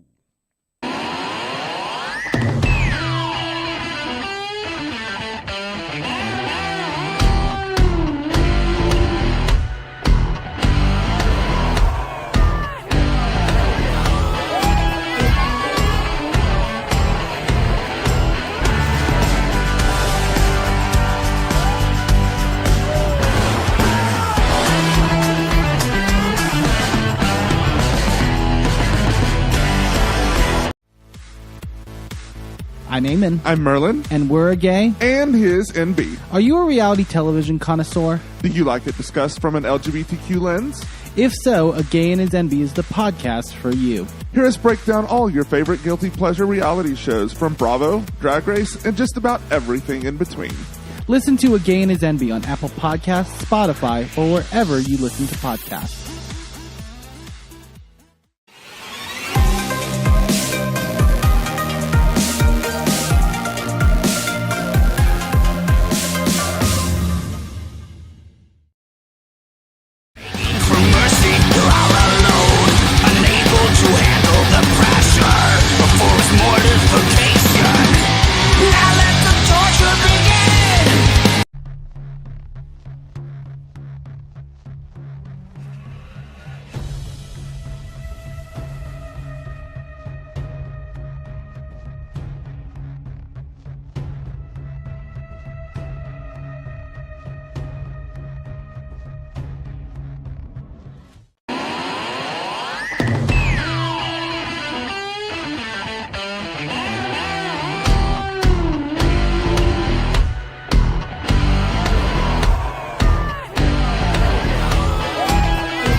We are back, Wrestling Mayhem Show. The original recipe, Riz is here. It's been a long week. And the original recipe, Joe Dombrowski. I feel like it's more with your KFC affinity, that feels more appropriate. I love it, yeah. I think that's why I thought of that, because I was doing the thing and I was like, how about this too? I think I had you on my mind. Hey, I'm more enjoyable than all 11 herbs and spices. Oh, wow. Oh, wow. That's what's on the grinder profile, right? It is now. Jeez. Anyways, you got some comments in the chat room, so I wanted to touch this first. Dave Ponder says, bring back Laserdisc. There you go. I don't even know where we start with something like that. You know what I've been contemplating, though? I've been contemplating doing vinyl. I don't know which. Well, yeah, for my operatic album. Yeah, there you go. I've been contemplating putting something on like a limited release VHS, but I don't know what. Just to see what happens. Because TNA did that a couple years ago and they sold out. Yeah. Oh wow. Wow. So there might be something there. If it wouldn't suck to do so long, like maybe the first Brian Pillman show memorial show. I think that would be a nice, like, just do the first one. Right, because it's the shortest. I like the way you think. I didn't even realize that, but I should remember when I did the DVD. But no, like seriously, like that one thing, because it's like, oh, you have a VHS of this on your shelf, or the one thing I remember from just getting into VHS are those like compilations of the weirdest wrestling matches. Oh, like the unusual matches with like gators and shit I saw on your shelf one time. Yes. Let's see. There was the crocodile death match. Yeah. There was the piranha death match. Yeah. Yeah. Big Japan's done some weird shit. Yeah. Yeah. I'll tell you what. I bought a tape lot last year just for my personal collection, not for anything to sell. But one of them was just labeled like Wrestling Strangest Moments, and it was just like a homemade label, so I have no idea what's on it. I have no clue. Probably porn. At some point, I'm gonna watch it, and even if it's stuff I've already seen, it's going to scar you. It's gonna be fun. It's gonna scar me in a fun way. Yeah. Just like going to the Gathering of Juggalos, Riz. I yes! told you need to do this. People don't understand the fun of just picking a tape out of a box and not knowing what the hell's on it and just going on a ride. You Love know it. You should like do a Twitch channel where you do that. I might, I might. I've also thought about, and this will be a tech conversation we can have off air, but I've also thought about selling on Whatnot. I hear that's a big thing these days. I didn't die. I learned of Whatnot from the WrestleCon in Dallas because they advertise it a lot. Oh, okay. It's the first I had heard of it. And I know it's still been kind of, I've seen it pop up on some other promotions I've done. So yeah, but I've never. It's a trading thing, right? It's kind of like its own eBay or something. It's like a live. live. You can like live sell. Stuff. Yeah. Like it's built for that. So I told you, man. QVC thing. That might be your thing. Hey, I do a mean Don West impression. Exactly right. We've seen the video, right? If you haven't, go watch the video. It's on Wrestling Mayhem Show. I think we put it on ours. Was it ours or yours? I can't remember what we did. Well, hey, if you didn't put it on yours, that's on you. It's 'cause I somewhere put it on the mine. internet. It's Yes. somewhere on the internet. Just search our names. Tina says it's refreshing to have Joe to have you as a bridge. To her, some previous commentators for GCW fell short with that a bit. Again, very inside jokey and stuff, and not really like they weren't announcers. They were just kind of part of the joke. Yeah, and I think it's a difference between insulating your product and just talking to the people that are already there versus bringing new people in. And anytime I do a broadcast, whether it's MLW, whether it's JCW, whether it's, an independent I've never been before, my job is always to assume somebody's watching for the first time and to make sure they can follow along.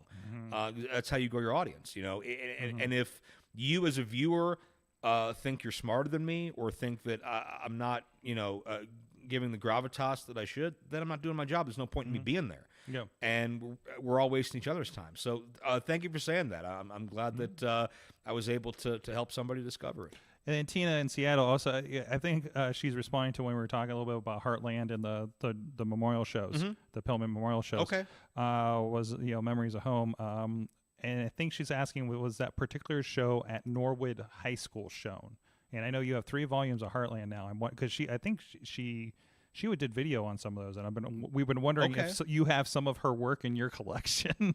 I think Norwood High School was one of the Pillman shows. Yeah. If I'm that correct. must be it. Yeah, because it's all 4 of them, right? All 4 of them. Yeah. Part of that set. The second year we don't have the full event, but we have all the surviving footage that I know of. Again, until I find that old lady with stuff in her basement, who knows? But yeah, we got all 4 Pillman events and bonus documentary, all kinds of fun stuff. I preserved as much of it as we possibly could and put it out there. So, yeah, it's there for the masses. I think she's seen when I put it up on screen. But there's an IWA on your site. She's asking is that the one that featured the Poffos in an early beginnings of Macho Man match? There is some. So ICW was the Poffos company. Yes. In like Lexington, and they were kind of the outlaw company running in Memphis. I do have ICW lost tapes on there. I do have a few other releases that I think have some ICW footage on there. So there's definitely some Poffo. There's definitely some early Macho Man on there. Not as much as I'd like, but the day is still. And there's a lot of IWAs. The Einhorn IWA that I'm releasing. There's an IWA Japan I'll be doing some stuff with in 2025. Not to mention all the independent IWAs. So a lot out there. Matt, who does all the great gifts on social media, who we love, it feels like you get a greater level of appreciation of a piece of media whenever you have a physical form. Become so desensitized by all the digital media. Yeah, you get like the fire hose, and it's just like, oh, it's just another thing, And there is like, it happens with a lot of media. I think it happens with a lot. Like it's not even just with wrestling. Oh yeah, it happens with like video games. Yep.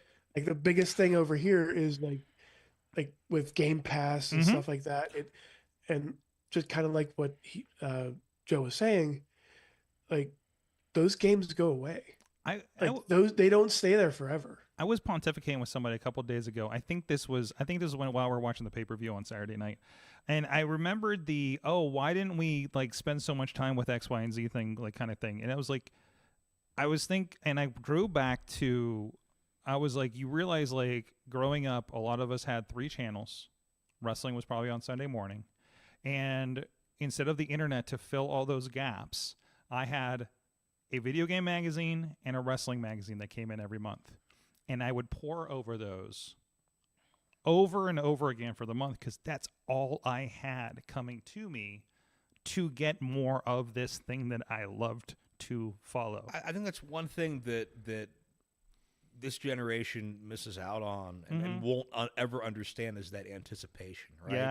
Yeah. Monday Night Raw goes off the air and, oh my God, it's crazy. We'll see you next week. And then, oh my God, I got to wait, see what happens next. You had to wait 5-6 days for the weekend shows, or you found one of the first tapes that I ever got that was outside of like the mainstream wrestling was IWA Japan, Kawasaki Dream, the deathmatch tournament with Terry Funk and Mick Foley. just to see that, and like it's in like grainy Japanese lettering on the cover, and like there's a bunch of bloody faces on it. It just feels dangerous. It feels illegal, right? Yeah. It feels like you're not supposed to watch it. And then you get it. It might be like 4th generation. It's got tracking issues. You got to squint to see it, but you appreciate it that much more because you had to work to get it. And it's great that everything is at the drop of a hat, and I could literally just never leave my house and just watch wrestling on a loop and never see the same thing twice. But you don't appreciate it as much because it's at your fingertips instead of something you got to scour for. Awesome. Hey, also from the chat real quick, I don't know if they're out there, but shout out to our friends at Warrior Wrestling that apparently popped in on the YouTube. Just said all these guys. So even you, Riz, apparently. I don't think you went to Chicago with us. Man, those were good. I miss Warrior Wrestling. I miss so Warrior bad. Wrestling too. Yeah. I mean, I'll take it. Riz misses Warrior Wrestling too. Yes. Yes. Exactly. Hey, but we are the soundtrack and the eyes and ears of so much of those broadcasts. I know. Principal Steve and Dominic and the whole team out there, it always did such a great job. They're doing cool stuff, Yeah. though. I mean, I've been seeing the videos pop up of doing the breweries, the bounce park they did a show in. Did you see that? I didn't. You know what the best part is I don't think they book Frank the Clown anymore. So really, we all win. I mean, yeah, we all win, right? So. God, I think I saw him in the distance WrestleMania weekend or something. Just like and you brought back ran all the memories. Well, at least I ran. didn't like feel like I needed to throw up like that one show in Grand Rapids. Were you on that show? When I almost threw up in the middle of the show. I think so. Yeah. And it was during a Frank the Clown. It always is. It was so. I was like, and I couldn't let that go on social media. I'm like, I literally had to ask for a puke bucket during, like, legitimately, it. It turned out for a different reason that was really peculiar, but it was just like, what's the timing here, you know? That's why you're a pro. Yes. I remember when he called our footage WCW Thunder when we couldn't find somebody in the crowd because they fought on the crowd and into the dark, and we're like, we can't see anything, guys. And he just like, "There's an old WCW Thunder out there." It was like, fuck you, Frank. I was so bad. Oh, bless his heart. Oh my God. I was supposed to talk about Survivor Series in this segment, but I kind of don't care right now. Yeah, I don't know. We got War Games this weekend. Happening. It's going to be great. Inner workings, Paul Heyman, CM Punk. Oh my God. Everybody, grown men are crying again. Or whatever the case may be. But no. There's so many people doing a lot of deep dives on a lot of professional wrestling. Oh my God. When you start seeing...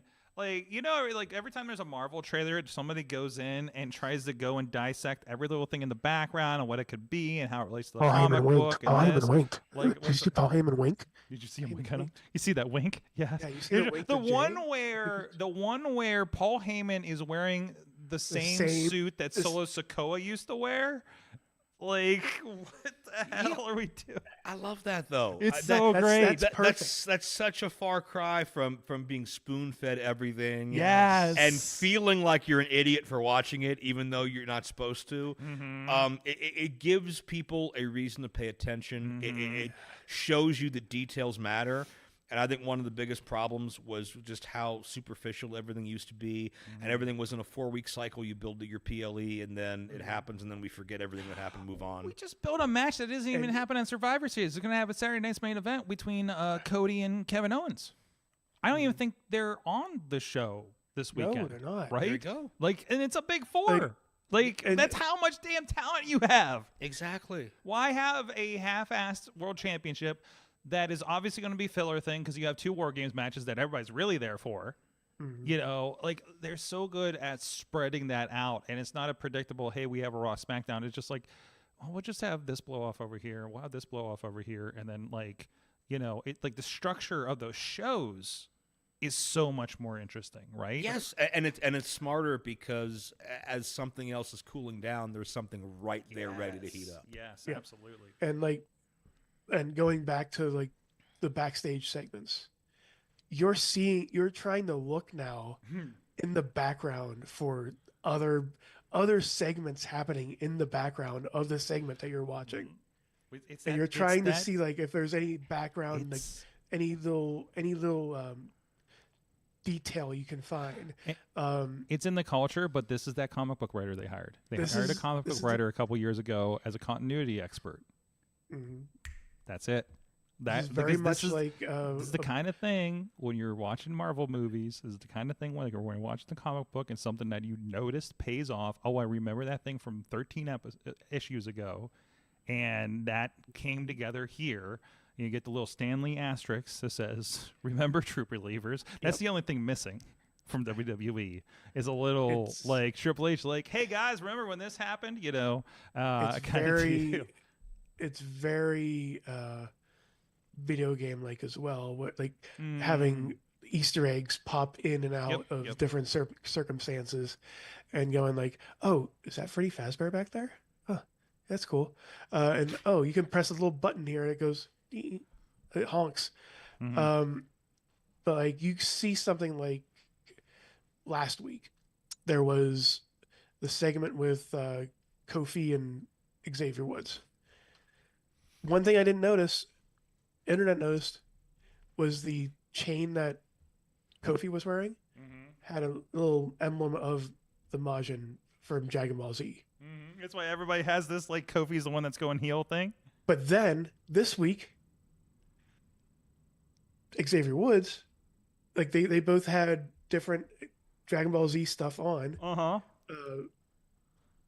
Kofi had on Goku, and Xavier had Black Goku from the Super Series, which is like evil Goku. So it's like I 100% know Xavier Woods is planning this. Yeah. Like he's doing this bit by bit, and it's amazing. It's what's drawing me to this now. And then now that pulls in your little geekdom is like, I know Dragon Ball. I know this means this. I know, like you're layering on top of layering. It's like it's like a damn onion of storytelling. Great. So, but my God, the crazy wall keeping the story together in the back has got to be amazing. That is like a Word document. I don't want to see freeform, one of those new whatever the hells.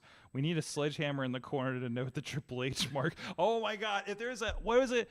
I got a DVD of the original X-Men movie. It was 1.5. And if there was a deleted scene that could be integrated into the movie in that moment, a little icon like an X popped up in the corner. You hit the button on your remote and it loaded that scene instead. Okay. Like the extended scene of like Scott and Logan talking, after Gene left the room kind of thing. And stuff like that. Like just like that kind of thing. I want that, especially if I DVR this shit, or note that for later. Explain this to me later. Oh my God, it's all Dragon Ball gifs on the side here. I just noticed it. Yep, I saw that too. And I'm like, yeah, somebody put it next to each other of the game or the cartoon and that's so good. Anyways, War Games is gonna be great. It's gonna be a War Games. There's gonna be a lot of stories. Punk's back, so we don't have to have that happen again. Also, the Punk versus Owens match is going to be amazing. Punk versus Owens? Are we setting that up? Oh no, it's bound to happen now. I mean, I hope kind of in general, but like I can't remember where the beef came from. But I mean, I just want. Well, he's joining Roman. Oh, so it's another guy he's not going to just because he's just going to hate everybody that's teamed back up with Roman, which means we're going to have another go around with Sammy. We're having another go. Yeah. Oh no. Okay. I got you. So I like that. And also there's like this element of Kevin Owens is not wrong. He's not. Like there's a very Thanos was right vibe to it. Well, I mean, the best villains believe they're right, right? And not just in wrestling, but in so many areas of pop culture. Absolutely. I mean, the best villains have a grounded, rational point of view. They just either, they take it too far. Yep. Or they have flawed logic to it. Yeah. Or whatever the case. Something that makes the audience go, oh, well, maybe he's got, oh, no, that's too much. Yeah. And then you're off the boat. I was with you till this point, Exactly. But it's grounded in some type of logic that, we don't need the old school, comic book villains twirling their mustaches, tying the girl to the train tracks, right? It can be more nuanced. I mean, we could do that. We could. Well, I mean, you might be. I know you do some shady stuff in Western New York, so you might be doing that already. But I think it's just a situation where the more nuanced that character is, the more realistic it is. Because there isn't black and white in the world. There are shades of gray, you know? You could name the most evil person you can think of that you know right now. Maybe they love animals, you know? Maybe they read to orphans on weekends. You don't know, but there's always that nuance there that takes you on that journey. Absolutely. So anyway, what we watch at Survivor Series, I'm sure we'll tweet about it or something. It's a 6 o'clock start time too. Really? Yeah, 6 p.m. Eastern time. That's interesting. I'll be on the road when it happens. Yeah. And it's also my birthday that day. I'm assuming that's why they're doing this. Happy Survivor Series Day. Why, thank you. Yes. And Survivor Series to you. And a War Games to you, too. Yes. Merry War Games to all. Merry War Games to all. Well, one way you can celebrate, maybe when you get back from your trip, is our friends on Slice on Broadway. They've done some birthday pizzas for us before, and our friends, sometimes in the shape of Hello Kitty. This is true. And also, they've been supporting the show. We got the pepperoni pizza here. Joe's enjoyed some of it here. Perfect pepperoni pizza supporting Pittsburgh podcasting. New York City style yins are made so many locations around the city. Don't kick in the door, partner. Sending us just pictures last week. But I also... They don't know this. I'm starting a new campaign for them because I had a conversation with a fellow on the phone, the wonderful people of Slice on Broadway. And he said, Rico, we can get this into Rico's here. And I was like, I thought it would be great tonight if we had like a Thanksgiving feast pizza, right? A little bit of turkey, a little bit of stuffing on it, maybe some cranberry in the crust, you know, something like that. You know, they used to do these kind of pizza inventions there, right? They also have good hoagies. They got some oh my God, it could be a Thanksgiving dinner hoagie. Oh, that's even better. And then I walk in, it's like I've been thinking about this for the last 25 minutes, but we should cook up a pizza. Yeah. And don't you guys have some kind of ham? He's like, well, we got capicola. I'm like, that's ham. That's ham enough for me. Yeah. That's a holiday Christmas pizza starting point. Because I'm like, what? You got like Hawaiian pizza or something here, right? He's like, well, you did the capicola. I'm like, oh, well, there you go. I was like, get this in Rico's ear. We'll be messaging him. And that's why I'm asking you, Mayhem Nation, you're going to reach out. You're going to get on your Xbox. Whatever social media you're on, go find Slice on Broadway. Did they update their social media yet? I hope they have. Oh, that's the wrong thing. That's not them at all. SliceOnBroadway.com. What are you Go to SliceOnBroadway.com. Figure out which social medias they're on these days. I don't know what anybody's on. You have to double check that now.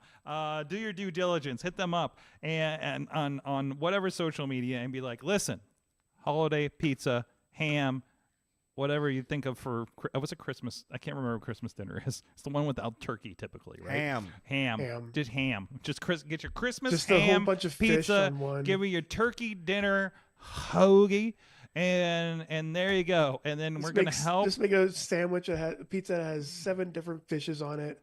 It's perfectly fine. 7 fishes. Oh, wait, wasn't that an Italian thing too? That's an Italian thing. Thank you, the bear. So I yell hands in the kitchen because of them. I yelled hands the other day. I was like, you should have yelled hands if you needed me. It's like, that's for plating. I'm like, it's still what I respond to. Anyway, sometimes I yell hands when I'm doing production too.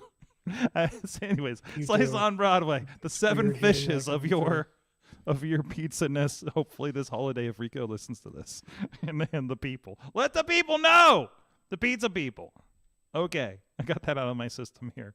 I forgot to preview what we were going to do, because we're not going to tell you what we learned from wrestling this week, guys.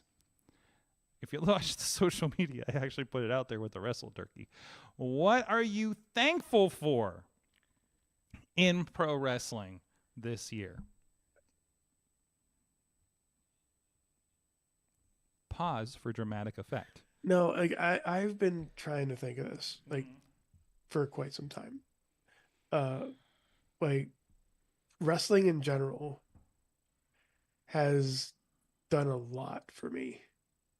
Like I haven't thought about it as much, but like working wrestling, meeting wrestlers that we've all worked with, doing all this stuff like the podcast and all that, like I'm just thankful to be like that minute of a difference. You're a relatively known entity. I always say we're a known entity in the wrestling business, and you're part of that.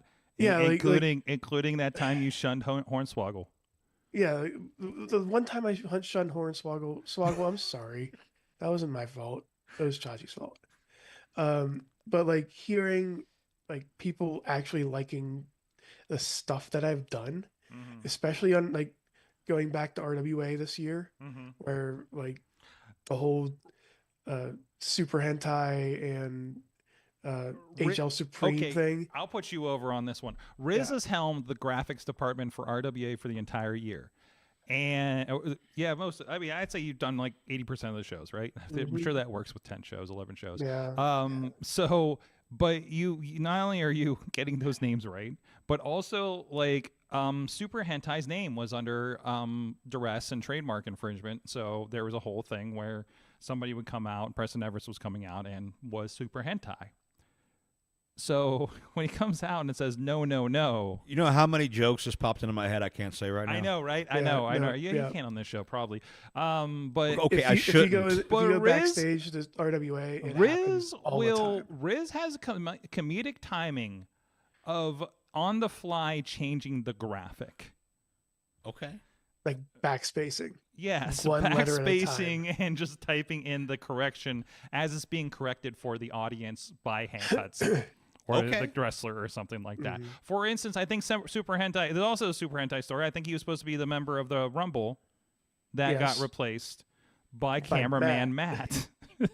To which you deleted everything. And then I put a question mark after Matt as well. I was like, wait, so Matt? I don't know if you, Matt Carlins was submitted into the Rumble Renegade Rumble, Renegade Rumble. Wrong promotion.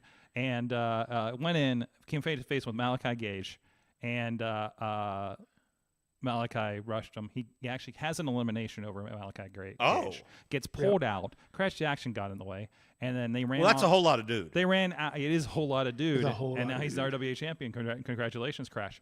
Not world champion. No, don't say world champion around Quinn.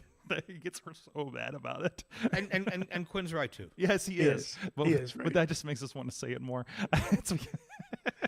You damn rebels. Especially when we're in the chat room and no, he can't touch us because he's a big dude. So, anyways, Riz has been. I will, as a side, I'm very thankful for people like Riz that make this whole experiment work because pro wrestling. I just press a button, Sorg. They just try. Yeah. You're a professional button pusher, right? That's what I do. All like right. a magnet go. And Joe just talks on a mic. I know the words. I just say the words. Oh my God. Dave Ponner is thankful that we had a final removal of Vince from the WWE TKO, and the stories have gotten so much better. Also, AEW is the place for sickos. Happy we have a place. Joe, what are you thankful for in wrestling this year? Well, first, I will tell you what I learned from wrestling. Okay, since on my mind, I will say I've learned that I could rescue and salvage every promotion out of every country and every territory. I could find Frank Gotch's world title win from 1904, and even if I did that, I would not be as successful in life as something called the Rizzler. So, unfortunately. You gotta know your limit. I know my limitations in this world. Yes. I understand. I know my place. But what am I thankful for in wrestling? I'm thankful for a few things. I'm thankful to see so many of my friends that are successful out there. To see somebody like Johnny Gargano on SmackDown every week. Oh my God, yes. Working with Alex Shelley. I was there. I called their match in Cleveland at Turner's Hall for JT Lightning when Johnny was 19. And he met Shelley, and he's referenced that on SmackDown. And now to see them together and still have that mentor-mentee relationship. The three of them were on the first show I ever filmed for IWC. Yeah. On Newell. Warms my heart to see Joaquin Wilde working with Rey Mysterio and doing the LWO thing. My God. Lee Moriarty in Ring of Honor. Congrats to Daniel Garcia for his win at the pay-per-view. Yes. I know Cole Carter's on the mend on the comeback. Our boy Tony Mamaluke on NXT a few weeks ago, right? I popped when I saw that. Tony Mamaluke there. To see so many good people have genuinely, great success. I love that for them, and I love seeing great talent and great people get rewarded. I'm thankful for the business in general and how vibrant it is, how strong it is, how we can have 4, 5, 6 national companies, an international scene, no matter what your niche is, whether you like women's wrestling, whether you like deathmatch wrestling, whether you like chain wrestling, whatever it is, there's a place for you, and there's a place for it. And I love that so many different areas of the sport are selling out and breaking records and doing big things. They say a high tide will rise all ships. So hopefully, as things continue to go well up top, that benefits everybody. And I'm just very thankful to be a small part of all that, and to be able to have the freedom and the opportunity to do what I love and do what I want, and that's tell stories on so many levels. And whether that story happens, live for MLW in New York City in 2 weeks, or whether it happened in 1975 at a Chicago baseball stadium and I get to voice it now, whatever the case is, I get to be a part of that, and I get to add my passion and my emotion and my love to these footage, this video, these packages, whatever the case is, and share that with the world, and hopefully make them feel something just like it's made me feel something for 34 years now, just about. So just thankful to be on this journey and to be where I'm meant to be, doing what I love. I think I'm with you on some of the sentiments there. Kind of a similar thing. I kind of had a call to resolution or something at the beginning of the year that I wanted to lean into more of what I like to do and who I like to do it with. I had a rash of, it wasn't only only a couple instances in pro wrestling, but more in some other lines of work in promotions and sports or whatever, where I was finding myself just getting into some really crappy situations with some of the productions that we were doing, and I'm just like, I don't know if I needed to gatekeep or what it was, or lean into the people more that I thought were doing really, really good things. To that end, I know I've stated versions of this either here or on Patreon over last few weeks, months, or whatever.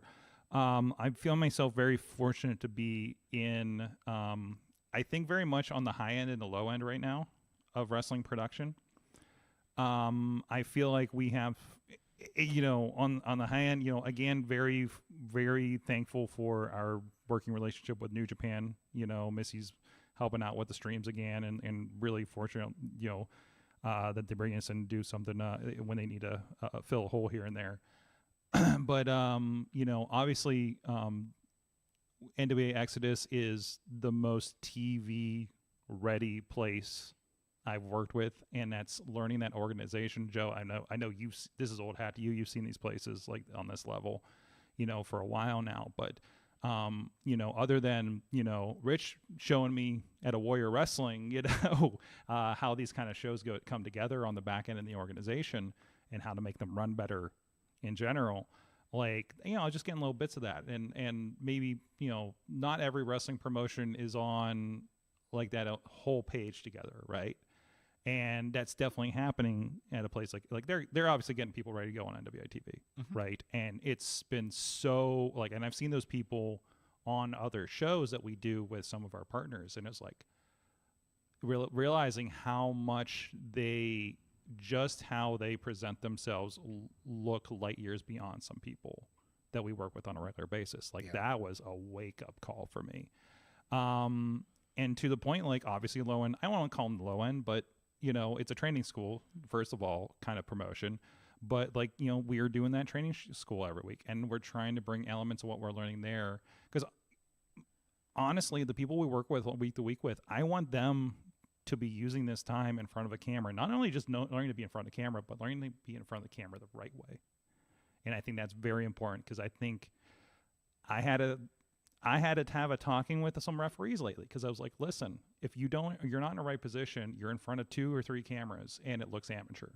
It's like, we're going to show your butt. Yeah. I was trying not to put it like that, but it was like, this is amateur hour. Let's pretend we're professionals. And this is where the hard cam is. And I literally will show you a WWE match and where you should stand. You know, like, because if you're going anywhere else, if you don't know how to do that, you ain't coming back. Correct. You know, and those are the shows you got to learn that stuff out. And just taking a little more, like, you know, we're not just the crew just showing up to shoot whatever the hell happens in front of us anymore.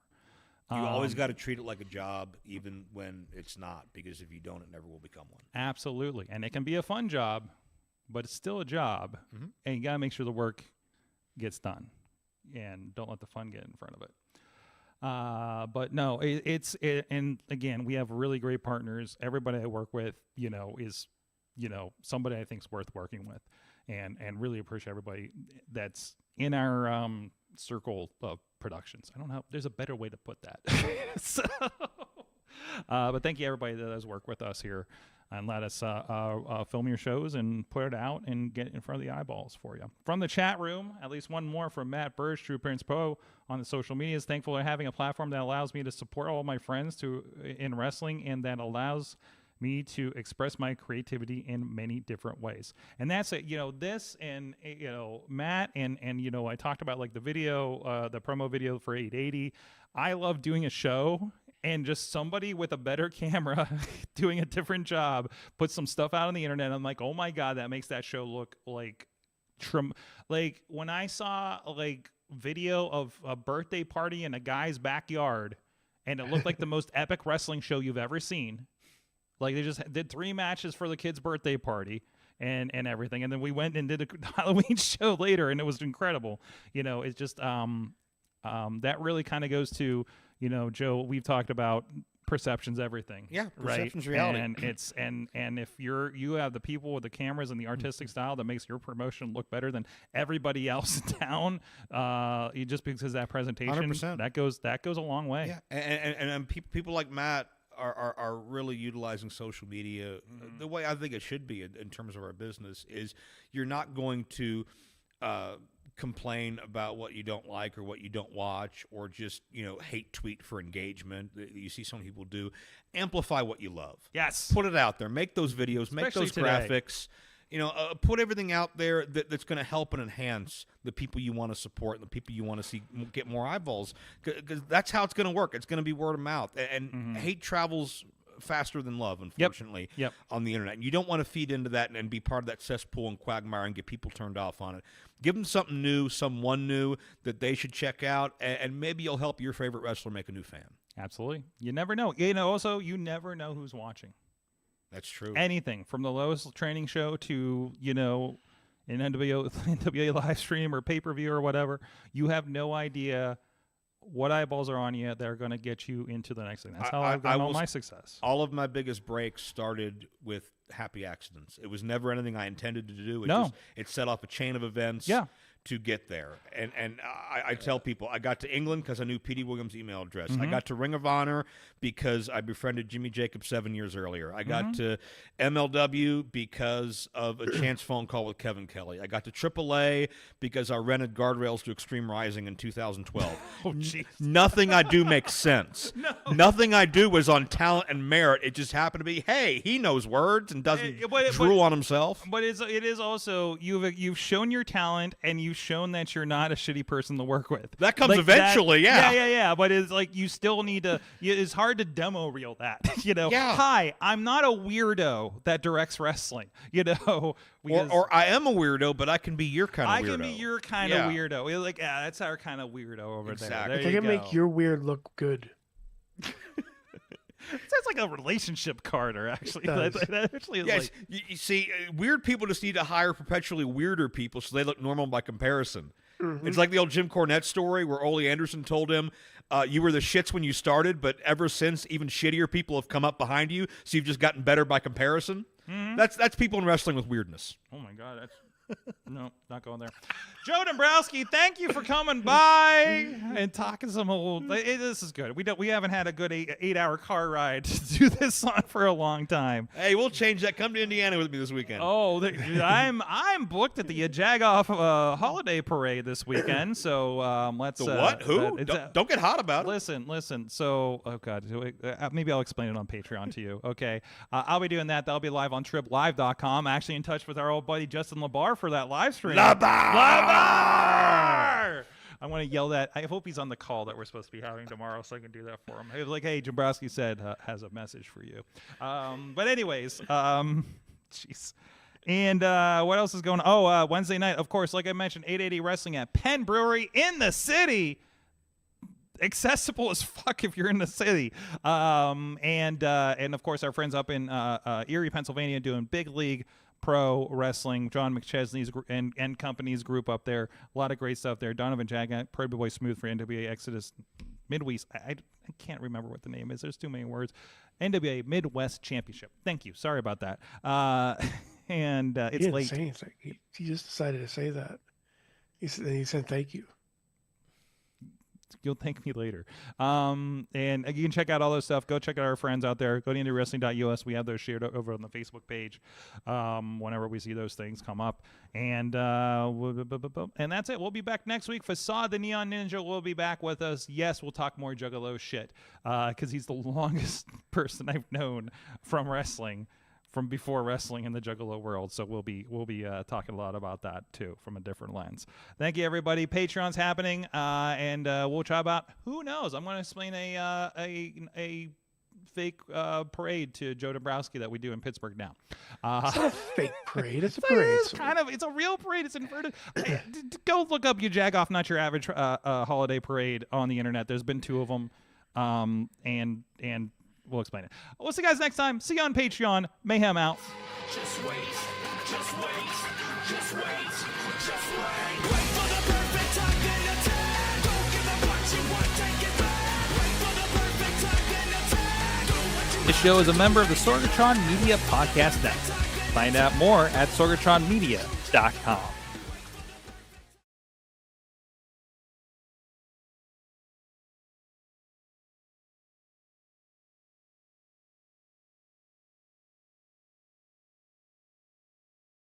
Is me, and this is record. And hi, Patreon. Hello, friends.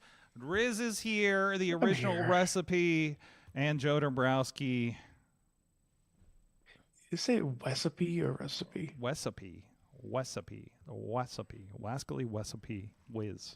Whiz? No, we're not. Wessel fan. So what they do at this parade, Uh-huh. okay, Joe, is they're going to have, so instead of you going and a parade goes by you, I think this was started because PXI stopped their holiday parade, and it was COVID, coming out COVID. So so what they do is they go to a parking lot up in the McKnight Road in the shopping center, and they set up 4 stations, right? And they're in the back of this truck that's been donated by like Rorick Auto or whatever, right? And they're going around to each of the 4 stations, and as they go, those stations swap out. So maybe there's somebody playing music, maybe there's somebody that's like Mancini's Bakery, and they made this bread sculpture or something. Like there's different people that kind of get interviewed, right, as we stop off at each stop. But it's 4 stations, so we reset the station, and we think they do about 6 laps, right? So go to the next one, on the next one. And oh, look who's here! It's so and so, and you talk with them. It's comedian Matt Light. It's this person or this person, this guy from TV or something, local TV or something. And then at the end, you turn around to the back of the truck, and Santa has arrived. So it's not a parade. It's more like speed dating. It's not your it's kind of like a speed dating parade presentation kind of thing. Okay. Yeah. I wouldn't want to date Matt Light. He's not my type. I understand that. Just, yeah. So it's not really a parade then. It's not your average parade. It's not your average anything. No, it's kind of a reverse parade. You're not your average interviewer. It's there's that too. There's an average. No, that's not what I'm saying. It's a reverse parade, kind of like reverse mortgage.